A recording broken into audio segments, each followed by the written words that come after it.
That's recording. You ready? Do you want to do it? I'm ready. I'll do this one first since I'm reaching over. Oh wait, that's got to be Facebook.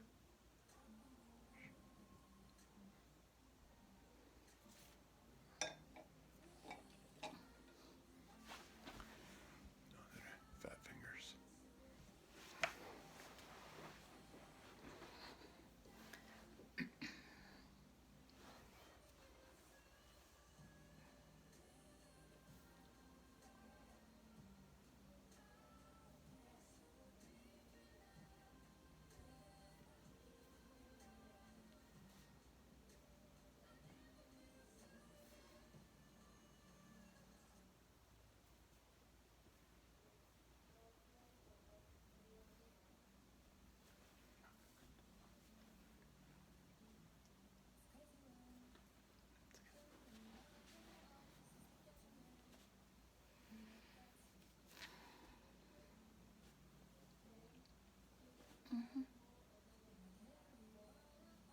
Hi, Kristen. You're like my biggest fan. If I just talk to you, I am totally fine with that. So we're going to give a couple minutes for people to log on. And then I'll start talking.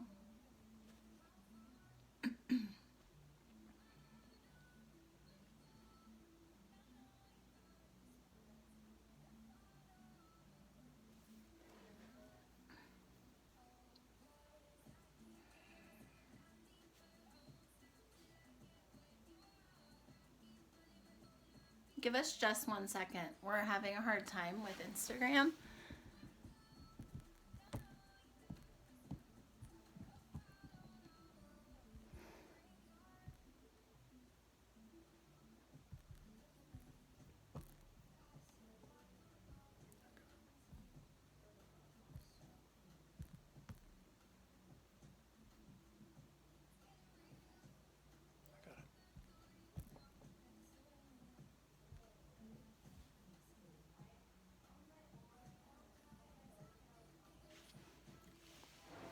Okay. Audio visual like really sucks. Okay, so we just went on Instagram, so we're just gonna give a couple minutes. Hopefully everyone has their wine. And you like my new little live studio? I thought it was less distracting. I'm actually gonna get some fun backdrops too. And I'm using my fun wine glass today. So hopefully everybody else is getting their cocktail.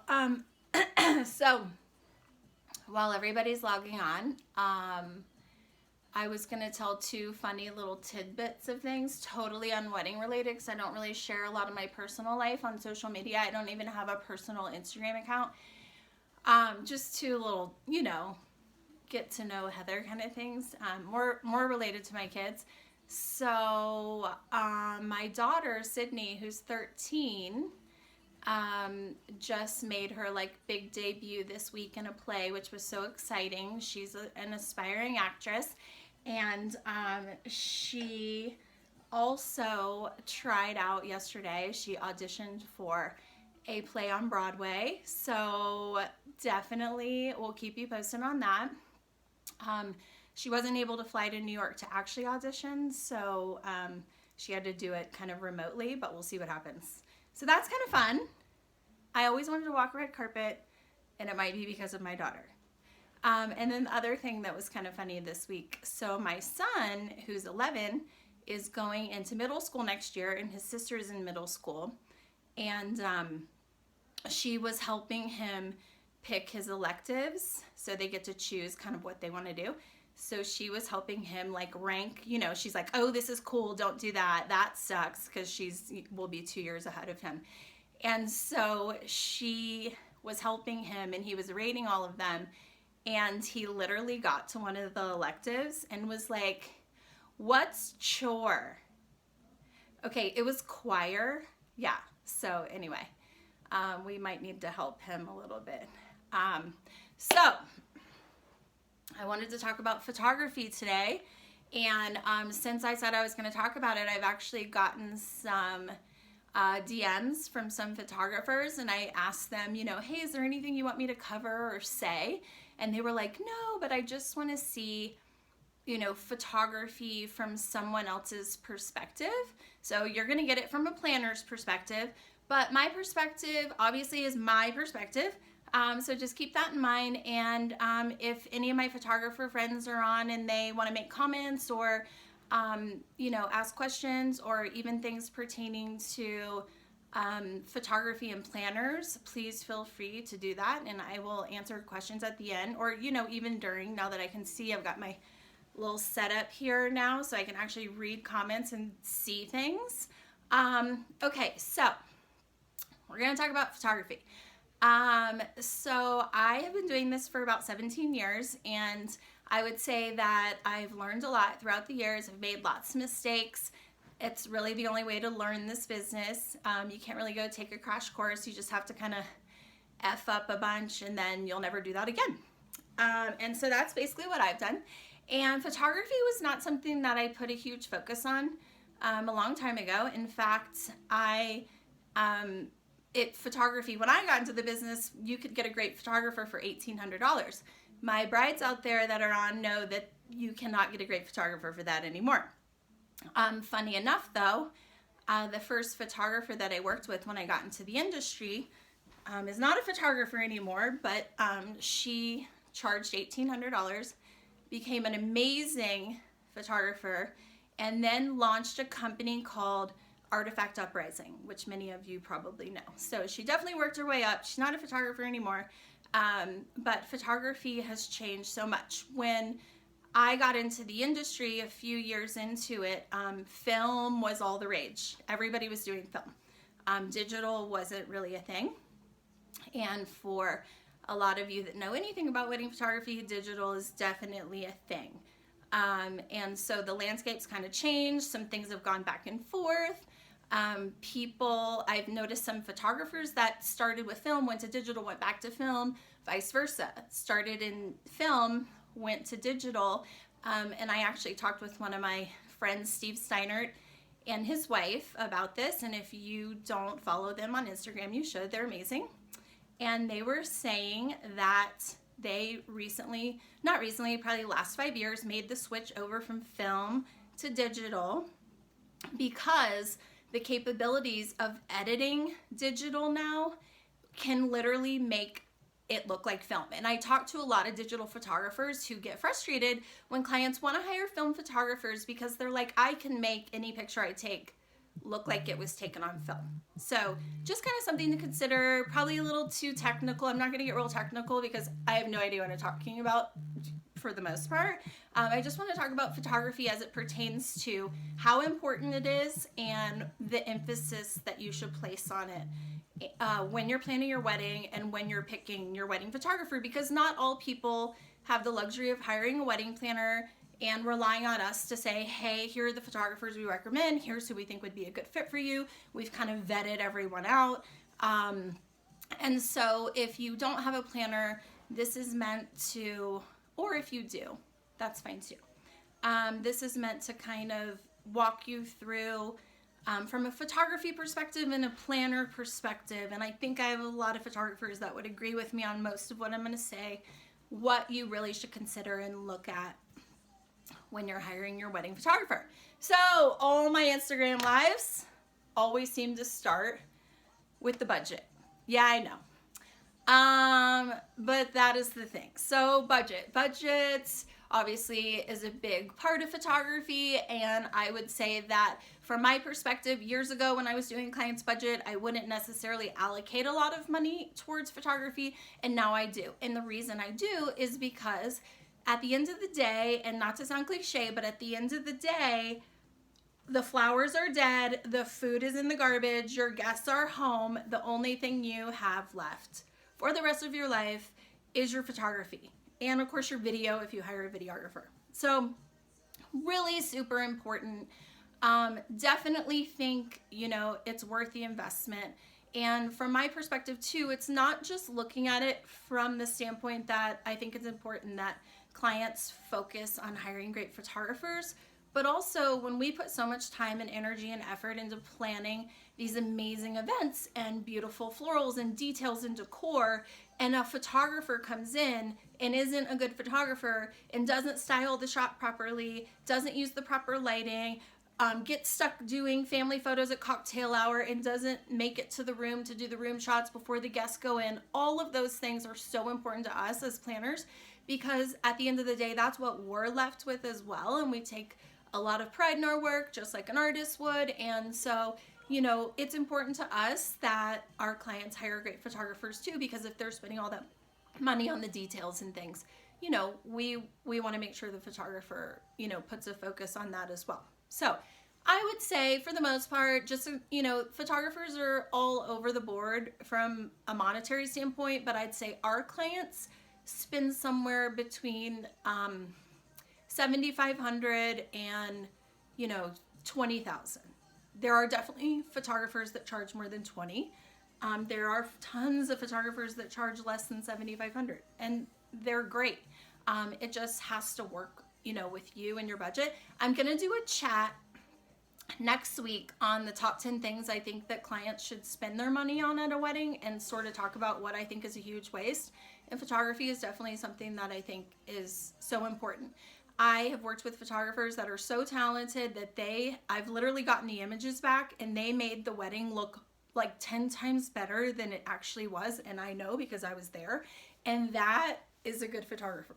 So budget, number one, you have to see kind of, you know, where it fits for you. And I'd say from a budgetary standpoint for us, when our clients are kind of pushing the limit on their photography budget and, you know, maybe what they've budgeted and what the photographer is coming in at, we tend to cut things like albums.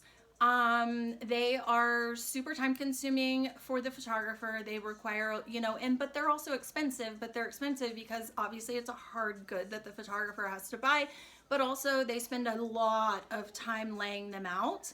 And so I tend to cut the album because I feel like, you know, these days there's so many cool things you can do with your photos, and I don't really feel like, you know, my clients are going and purchasing a huge wedding album to put on their coffee table. They're doing gallery wraps and maybe making a really cool album in, you know, on Artifact Uprising, or, you know, just doing in large prints, whatever it is. So just keep that into consideration, that there are things you can pull out, and photographers are willing to do that. They will pull out engagement sessions, although I'm not a huge fan of doing that. I do think it's important for, you know, if you can do it, it doesn't always work. Sometimes the photographer lives somewhere, the couple lives somewhere, or it's a short planning timeline or whatever it is. So I am a huge fan of engagement sessions, so the photographer can see how the bride and groom interact together, or the bride and bride, or the groom and groom, and,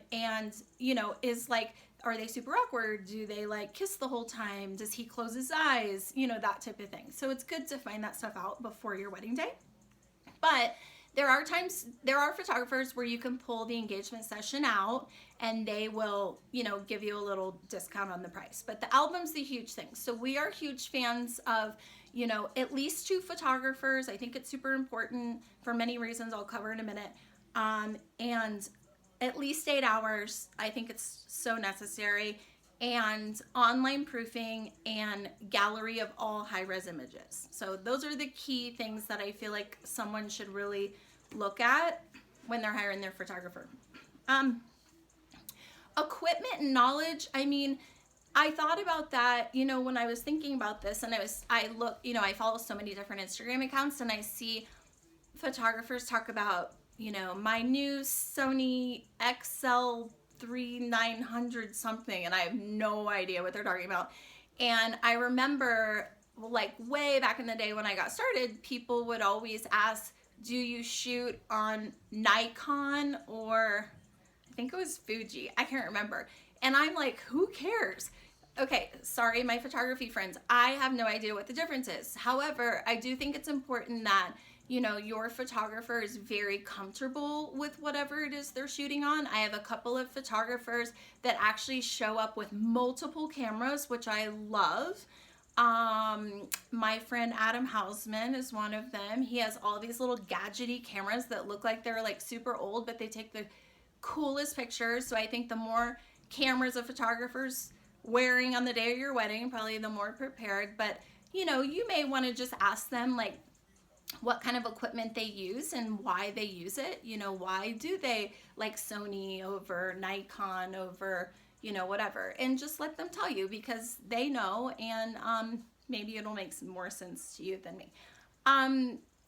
The wedding album thing I already covered. I just don't really feel like it's really worth the money. I think that you should just spend all your money on hiring a really amazing photographer, and then if you get these really amazing images, there are plenty of options to go get prints, you know, share them with your family. They can do whatever they want with them, and like I said, there's so many great companies now where you can make beautiful albums on your own. Back to the engagement session thing. So I do feel like engagement sessions are fun. We're noticing that a lot of photographers are wanting to do really cool, like go to the Great Sand Dunes, go to, you know, the Northern Lights. Not totally realistic, but they are doing it. And, you know, just trying to be creative, let you change outfits. Obviously, a lot of our clients like to do that. So not only to get to know the photographer and the photographer to get to know you, but also, you know, for your save the dates. I will tell you, this year, I am noticing a trend towards not using a photo on the save the date. Totally nothing wrong with that. I think that the reason that is because a lot of clients have come in, gotten engaged, they're trying to plan 2020 weddings, they have very short time spans, and they don't have time to go get an engagement session. Or like in Colorado, okay, it's January. No, that would be the worst engagement session ever. It's like freezing and snowing and gray and like horrible. So depending on time of year, where you live, it doesn't always work out to do an engagement session. Use a picture, but if you're not going to use the picture, that's fine. I still think it's important to try to do an engagement session. And a lot of photographers, you know, they travel so much, they do destination weddings. Don't ever hesitate to ask them, hey, like, I know you live in California and I live in Chicago and I'm getting married in Colorado. Do you have any plans to be in Chicago? Oh my gosh, yes, my cousin lives there. I'll be there for Thanksgiving. Cool. Usually you can, you know, talk to them about that type of stuff, and they may end up being in your city or want to shoot in your city, and they'll come to you and do the engagement session where you live. So don't be afraid to ask them that. Because a lot of times they may already have a trip planned to a big city that you reside in, and you can do the engagement session there. Okay, hold on. So, consistent but different.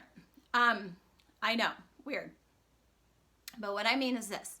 So I think it's important. I think that nowadays our Instagram accounts really reflect what we do, because it's a lot of one-off shots, you know, things that are our favorites.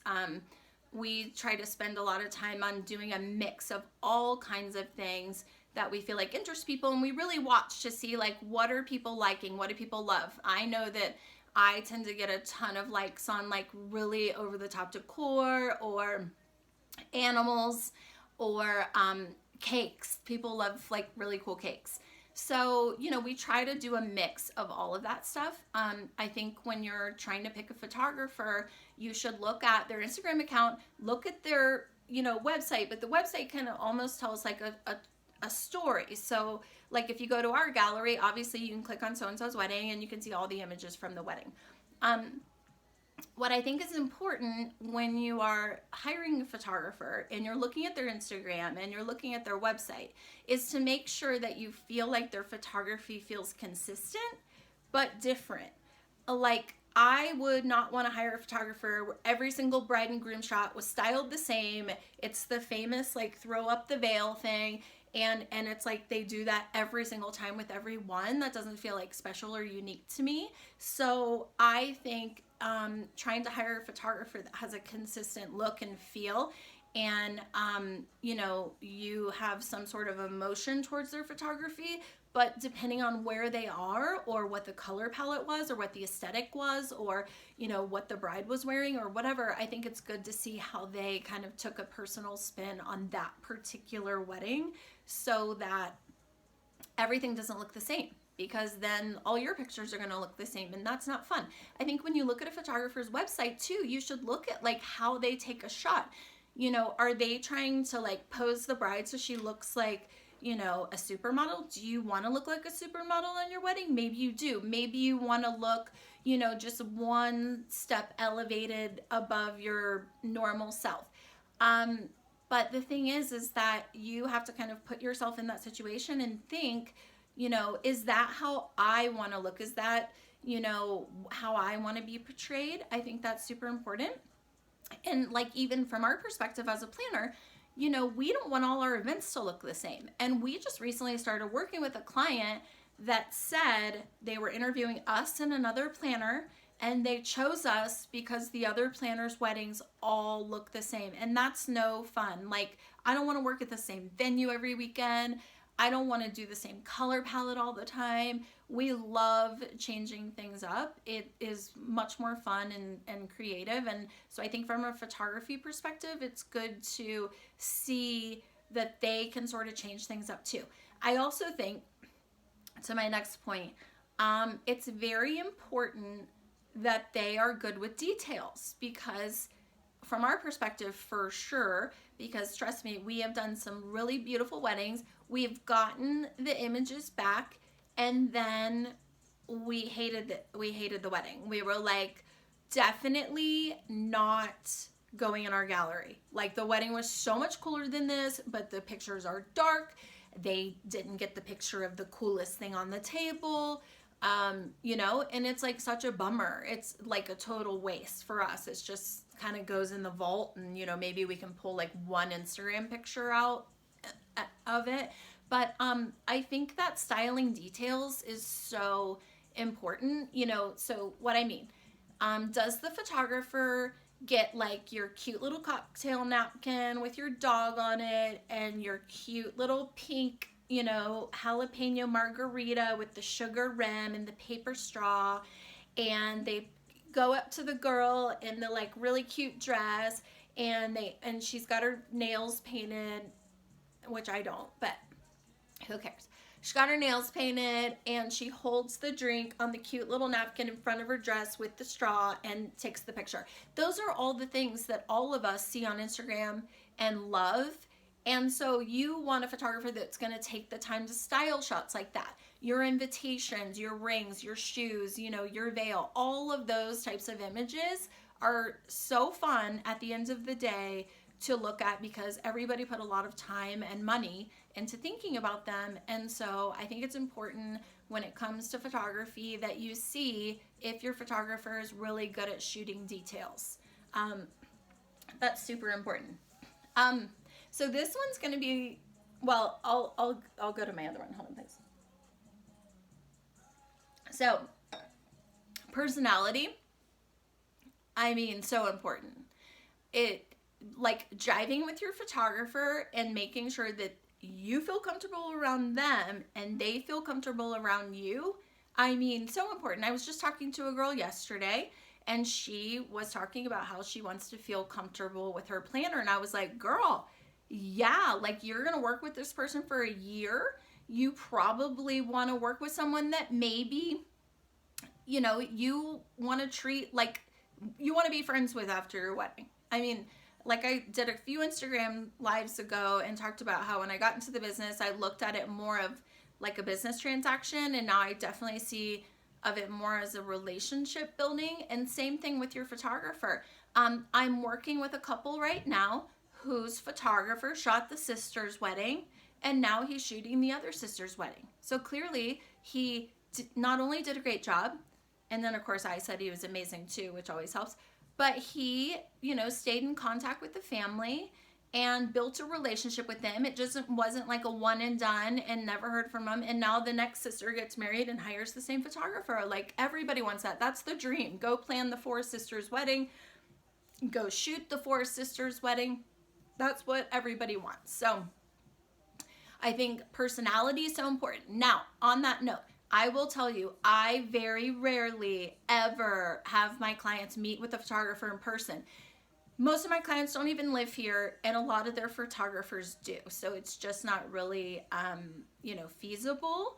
So I see a lot of Skypes and FaceTimes and those types of things. But at the end of the day, I feel like if you have a really good planner and you trust them and you're able to go on a photographer's website, Instagram, stalk them a little bit, you can see, if you're going to drive or not. And of course, I always tell my clients, like, I'm not going to recommend anyone crazy because I don't want to have to work with them either. And they trust that. And we don't recommend crazy people. Like, they're just not even on our vendor list. And trust me, there's been a lot of them and we've taken them off. So I don't necessarily feel like a bride or groom needs to feel like they have to be able to meet with the photographer in person. I think sometimes it's actually kind of awkward. We used to go with our clients to meet with the photographer. And then I realized, like, okay, first of all, I've worked with this photographer a bunch. It doesn't matter if I like their photography. It only matters if my client does.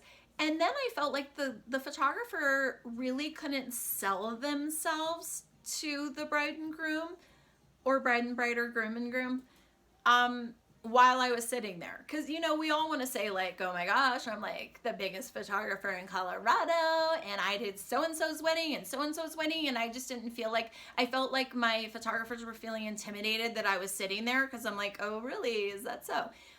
So I don't go anymore, and I tell my clients that I don't go, because it doesn't matter if I like them or I like their photography or their personality. It only matters if you do. And everyone I recommend, I know, I've worked with, I have a relationship with, a friendship with, I want to work with, I've talked to for years, met with, whatever it is. So I feel like it's important to figure out if your personalities mesh, but I don't necessarily feel like you have to, meet with a bunch of photographers. Everybody's short on time. Everyone's busy. Sometimes I leave appointments and I'm like, I'm never going to get that hour of my life back. And I'm pretty sure the photographer feels that way too. So just trust your planner, or trust yourself, do your research, do your due diligence, do the stalking, which makes life so much easier, and then make your decision from there. So based on that, I would say reviews, so important. Read their reviews. Are they consistent? Are they saying, the same type of thing? If you read a lot of our reviews, people always say, oh, they're so fun. They really made the process fun, or, we drank wine at our meetings, whatever it is. We do different things for all our clients depending on what they want. But, that is a theme in the reviews that people write about us, along with other things.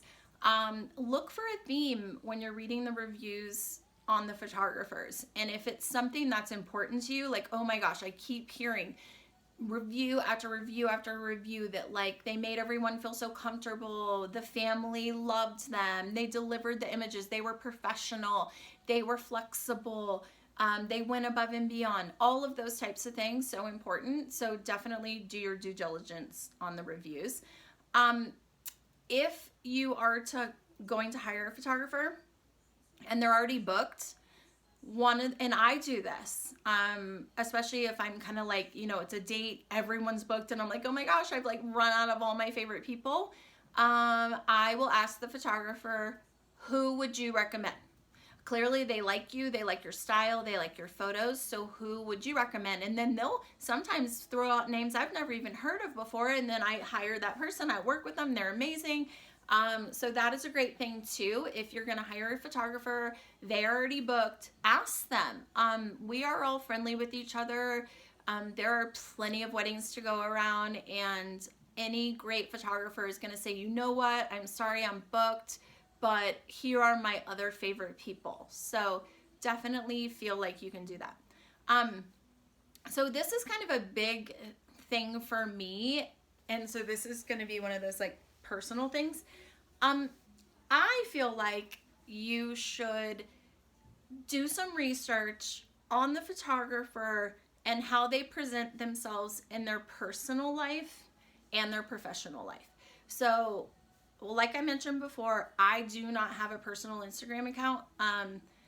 for many reasons. I have a Facebook account. Clearly, it's like the first thing I've ever done. And I think it's more of a generational thing, but I do not have enough time to like post to Facebook, Instagram personal, Instagram professional, here, there. I mean, I'd be doing that all day. So that's kind of part of the reason. But I also feel like, you know, I've always sort of had this rule, and I break it sometimes, that I personally will not be friends or in the Instagram world let someone follow me until their wedding is over, because I feel like sometimes it can get a little cloudy. And let's just say, I'll give you a for instance, because this actually happened years ago. My brides, the first thing they would do, ask me to be their friend on Facebook. Yes, no problem. Let's be friends. Yay, right? Okay, so then I said yes. And then at the time, I was launching a lot of table 6 markets. And so I was flying to Boston. I was flying to DC. You know, we were in Minneapolis, San Francisco. And I posted on my Facebook that I was flying to Boston to launch a new market and oh, how exciting, and yada, yada. Well, this particular family, I think, saw that I had small children at the time, and were like, how does this girl have time to plan our wedding? Like, we need someone who is like focused on us, like 100% on us. And I got a letter in the mail. Didn't do anything wrong, but got a letter in the mail. And it said, you know, it was very kind, but it said, we just feel like you are, you know, very busy and you're launching all these new markets and you've got these little kids, and we're just not really sure that you have the time and the devotion to give to us to, you know, go plan this wedding. And so they basically fired me. And it was from that day on that I was made the rule that I was like, you know what? I am not going to, you know, get too personal with my clients until after their wedding. There are some situations that I do break the rule, and I'm not going to go into that. But I feel like when you are hiring a photographer, or any vendor for that matter, there's enough information out there for you to see how they present themselves in their personal life and see how they present themselves in their private life. If something is very important to you, politically, religiously, socially, whatever, you probably want to work with people that are kind of on your same level from that standpoint. I don't necessarily feel like you want to go support someone that's like completely opposite from everything that you think and believe. And, you know, we all kind of like to band together in that type of stuff. I'm not saying, you know, you have to agree on everything, but I think if people do a little bit more research, they would find that, wow, this person's mission and values and the way they live their life and run their life is so on par with mine. Like, I have to work with these people. And I literally just worked with a photographer last weekend who was so that I was like, I have to be your friend, even though you don't live here and you live in Mississippi. We have to work together again. Like, I love everything about everything you do, say, how you live your life. And you know, so that as a planner, that was something that was important to me. So I think, you know, it's something to think about from a photography perspective. You know, look and see, like, you know, do a little more digging and see how they present themselves in their personal and professional life, if that's important to you. If it's not, then just take the recommendation and go. But if it is, you know, that's just something, you know, one more thing that you could help to differentiate, you know, photographer from photographer. Another thing that I think is so important is asking to see a full gallery. So there are a lot of photographers out there. You go, and Instagram, of course, are one-offs, right? So it's like this cool cake, this dog, this donkey, this, you know, that's mine, but not everyone has donkeys. We do. But, you know, you see all these kind of one-offs, and then you don't actually get like the full story. And so it's kind of gets confusing, and you're like, well, I don't know. I mean, yeah, everything looks pretty, I guess. And so I think if you ask a photographer or your planner, who's probably worked with the photographer, hey, can you send me a full gallery of an entire wedding that you did with this person. And then they can see literally from start to finish the whole story. And it's really helpful. I've done that a few times with some clients that were on the fence, and they were like, oh my gosh, I was like crying at the end. I don't even know these people. And I'm like, okay, then that's your photographer. So I think seeing a full story is really important as well.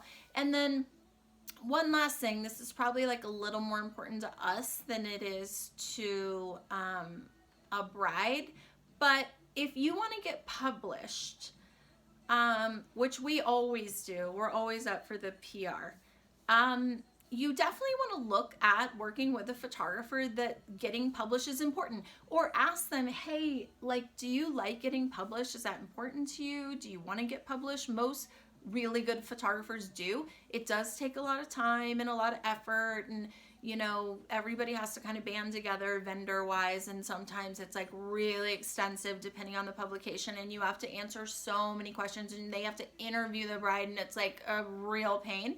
But it's so cool when everybody's work can be, you know, can be out there, and everyone can see how the day went. And so I think from a publication standpoint, I've definitely had brides come to me like day one and say, I want to be published. And I'm like, okay, then we need to look at these certain photographers because they are really great at getting brides and grooms published. A lot of the big magazines, it's not the wedding itself. I mean, you could send them $1 million wedding. It's not necessarily the wedding itself that wasn't publishable. It's the photography. And if you have high-end publications that are going to publish a wedding, I mean, I've done $500,000, $1 million weddings that nobody picked up. And it is because the photography was not in line with the brand and how the magazine likes the images to look. And so if that's something that's important to you, and it's always important to us, we always try to work with photographers that like to get published, then you know that's something you'd want to ask as well. Okay, so I think I covered it all. Are any of my photographer friends want me to bring up any points or ask any questions or anything like that?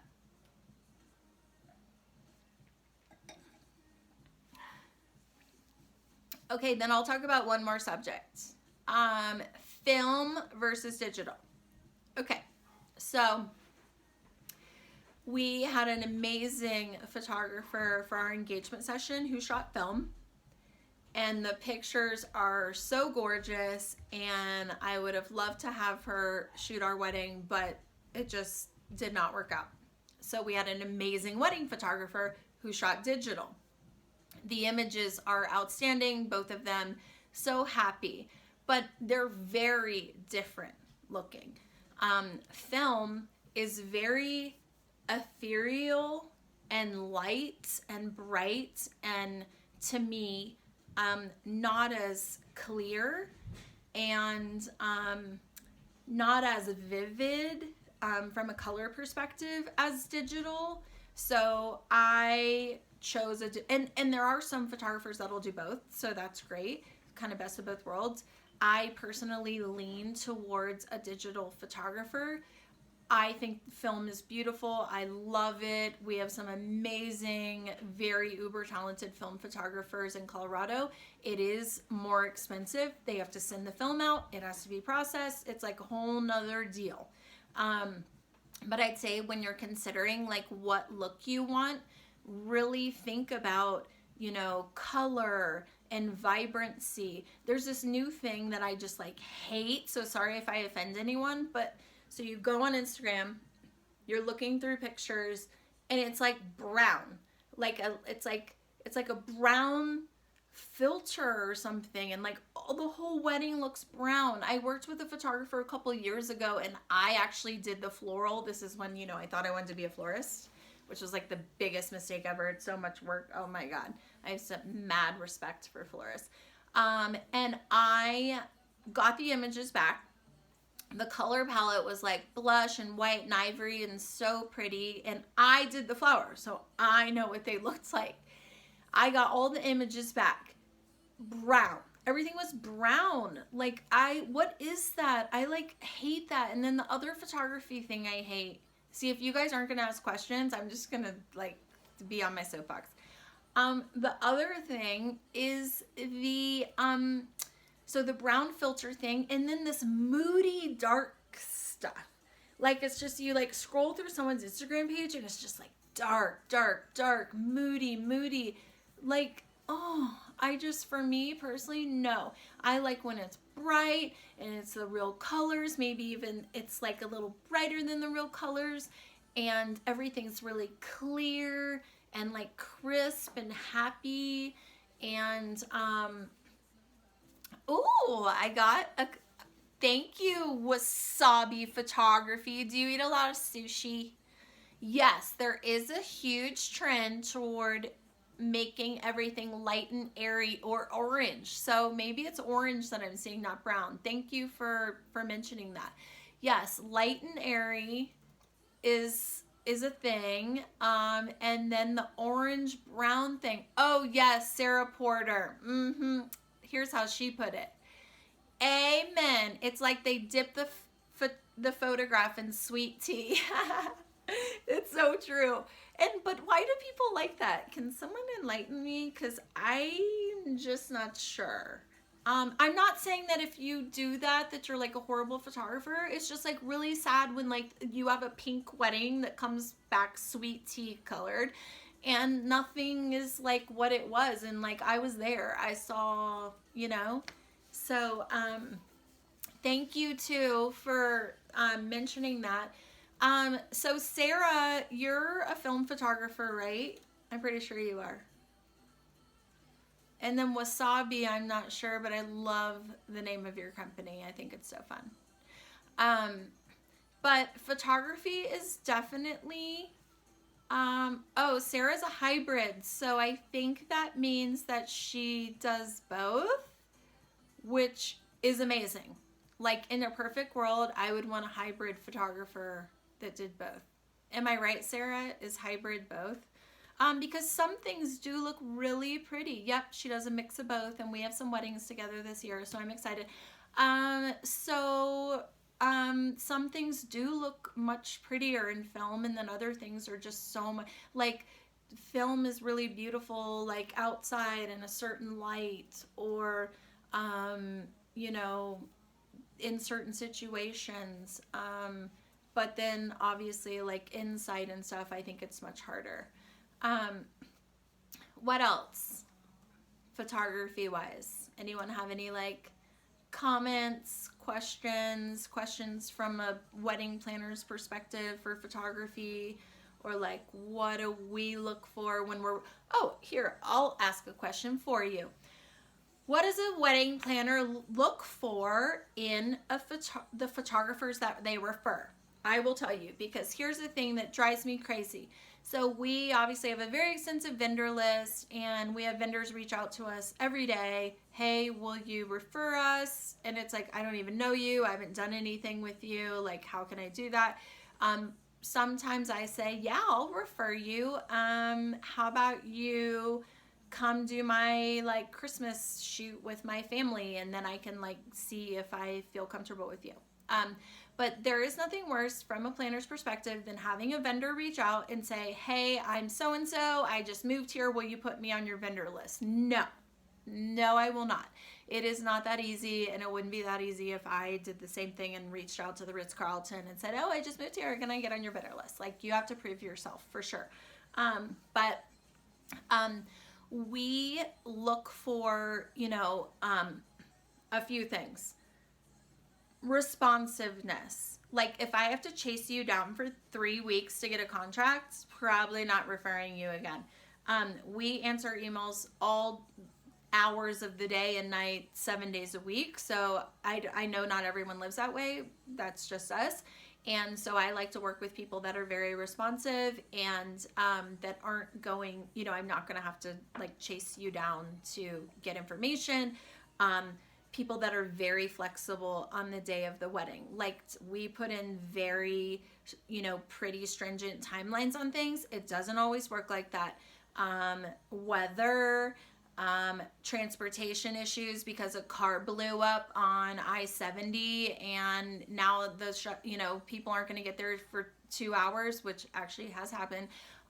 So we like photographers that can kind of, roll with what's going on. Like, oh my gosh, it's raining. I have photographers literally that I still refer, that I worked with years ago, that my clients actually found. And one photographer in particular, I'll call him out, Steve Stanton, because we met many years ago and we refer him a lot. He literally got all his shots and came over and was like, so can I help you set up those place cards? And I was like, what?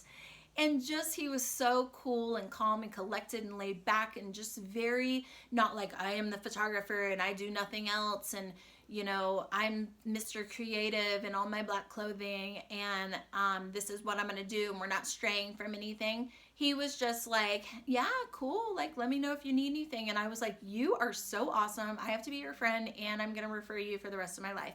And if you know Steve, which some of you do on here, we work together a lot. So that went a long way with me. Not that I necessarily need help setting up place cards, but the fact that he would do that, I just thought that was so cool. We also look for, photographers that are going to be flexible with our clients' needs and not be so this is what I charge and this is what it is, take it or leave it. Because we feel like we're very flexible with our clients as well. So, we look for that in photographers that we refer.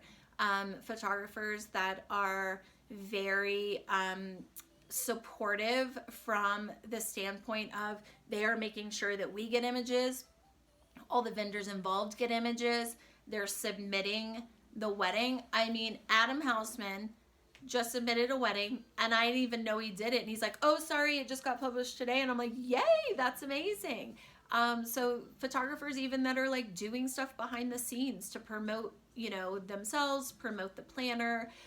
That is huge because I've worked with a lot of photographers, done some really over the top amazing weddings that literally just went poof in the air, never got published, never went anywhere. And that was it. And it was, super sad. We obviously as planners can submit things for publication as well. And we do. But it is very helpful from a team perspective when our photographers will, kind of pick up the burden a little and say oh my gosh, this wedding's perfect for this publication. We're going to submit it. Is that okay with you? And we love that. The other thing I would say too is reading the client. So I worked with a photographer this past summer who is trying to branch into this new destination elopement extreme adventure stuff, and that's great. I think that's so cool and I would want to do that too. Something new and different, and that was great. However, this particular couple and the location where they got married wasn't an extreme adventure let's go climb Machu Picchu together and we'll take photos once we arrive. This couple set the expectations. Your photography is beautiful. This is going to be cool. He had them up on the side of a mountain with their shoes off, hanging off a tree, upside down. Her dress is dirty. Her hair's falling out. I mean, it was just and they finally yeah, was it cool shots? Was he doing it for himself or was he doing it for the bride and groom? He was doing it for himself because he wanted to do cool things, for his portfolio. And that type of stuff, not a big fan of. I think that, it's all about the bride and groom and what they want. And by the time I got to the bride and groom, they were enough. We are not getting on a chairlift and bungee jumping off the, So I think that it's important too that the photographer understands this is what the client wants. I get that you want to go to all these crazy spots, but they don't. So maybe save that for your next client. This client wants to do this and, let's let them enjoy their day. So hopefully that answered that question. Unless there's any other questions, I'm going to log off, but thank you guys so much for joining me, and thank you Kayla Coleslaw.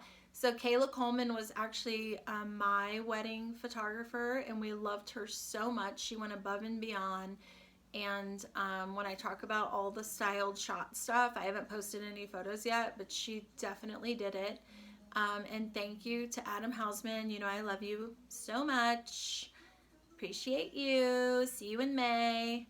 And for everybody else that logged on, it was so fun.